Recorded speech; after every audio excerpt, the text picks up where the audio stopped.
আসসালামু আলাইকুম ওয়া রাহমাতুল্লাহ। সম্মানিত ফেসবুক বন্ধুরা, দেশ এবং প্রবাস থেকে যারা আজকের আমার ভিডিওটুকু দেখতেছেন, সবাইকে আন্তরিক মোবারকবাদ সালাম। সকলেই কেমন আছেন? আশা করি সকলেই ভালো আছেন। আপনাদের সামনে আজকে আমি ঢাকা সিলেট হাইওয়ে রোডে, বিশ্ব রোডের পাশাপাশি কোট্টাপাড়া, যেখানে আপনার জাম, এত জ্যাম, আপনারা দেখেন যাত্রীরা হেঁটে হেঁটে আসতেছে, এই প্রচুর জ্যাম দেখেন। এটা হলো, এই দিকটা হলো সিলেটের রাস্তা। এটা দেখেন, এই যে আপনার বিশ্ব রোড, এটা বিশ্ব রোডের মোড়ে কোট্টাপাড়ার দিকে প্রচুর জ্যাম রাস্তা দেখেন, যাত্রীরা হেঁটে হেঁটে যাচ্ছে। আমরা সকাল 11 ঘটিকা থেকে এই রাস্তার মধ্যে এখন পর্যন্ত এই বিশ্ব রোড পার হতে পারি নাই। বিশ্ব রোড এখনো পার হতে পারি নাই, প্রচুর জ্যাম দেখেন। অটো রিক্সা দিয়ে মানুষ, যাত্রী, মহিলা পুরুষ সবাই, এই দেখেন গাড়িগুলোতে আমরা দাঁড়িয়ে আছি, জ্যামের কারণে আমরা যেতে পারতেছি না। এই দেখেন দুনো লাইনে জ্যাম রাস্তা, প্রচুর জ্যাম, যেটা আমরা কখনো কল্পনা করতে পারি না। আমাদের মাননীয় সরকার বাহাদুর জনাব মোহাম্মদ তারেক রহমান সাহেবকে বলবো যে সড়ক প্রতিমন্ত্রী যিনি রয়েছেন, উনি যেন দ্রুত জ্যামজট বন্ধ করার জন্য ব্যবস্থা নেন। আমরা সকলে আহ্বান করছি।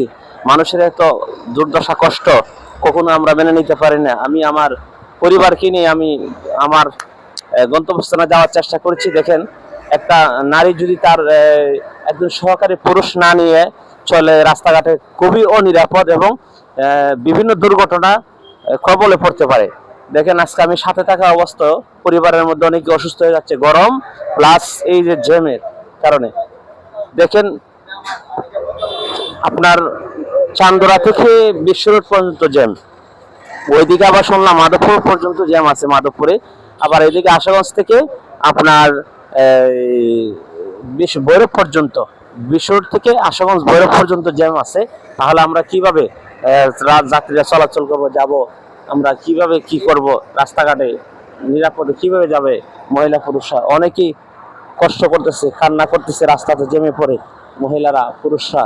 হ্যাঁ, পুরুষ যেমনি ভাবে যেতে পারবে, কিন্তু মহিলারা কিভাবে যাবে, কিভাবে চলাফেরা করবে, তারা কিভাবে বাইর হবে, এটা আসলে আমরা বলতে পারতেছি না।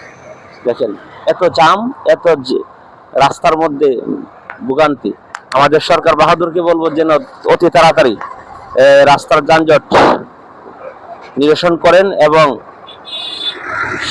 বাংলাদেশ সরকার সেতু পরিবহন মন্ত্রীদেরকে বলবো আপনারা অতি তাড়াতাড়ি রাস্তার কাজের সংস্কার করুন এবং রাস্তা ক্লিয়ার করে দিন। কারণ আপনাদেরকে উপরে কর্মকর্তা রাখা হয়েছে, আপনারা গরিব দুঃখী অসহায় মানুষদের পাশে থাকার জন্য আপনাদেরকে আমরা নির্বাচিত করেছি। সুতরাং আপনারা এদিকে খেয়াল করবেন। সবাই ভালো থাকবেন, সুস্থ থাকবেন। আসসালামু আলাইকুম।